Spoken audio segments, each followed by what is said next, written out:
मोटरसायकलवरून पडल्यानं गंभीर जखमी झालेल्या महिलेचा उपचारादरम्यान मृत्यू झाला। अनिता गणेश साळुंखे असं 38 वर्षीय विवाहितेचं नाव असून ती मिरजची रहिवाशी होती। दरम्यान पत्नीच्या अपघाताला कारणीभूत ठरल्याप्रकरणी अनिताचा पती दीपक सूर्यवंशी याच्या विरोधात कागल पोलीस ठाण्यात गुन्हा दाखल करण्यात आलाय।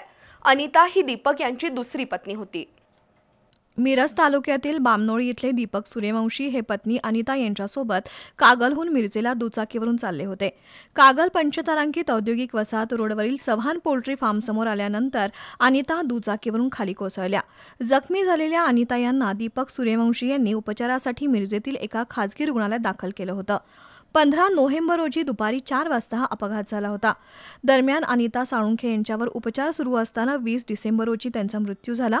त्यामुळे अनिता यांच्या मृत्यूला कारणीभूत ठरल्याप्रकरणी दीपक सूर्यवंशी यांच्या विरोधात कागल पोलीस ठाण्यात गुन्हा दाखल करण्यात आलाय।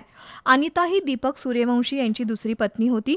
या प्रकरणाचा तपास सहाय्यक फौजदार अशोक पाटील करतायत।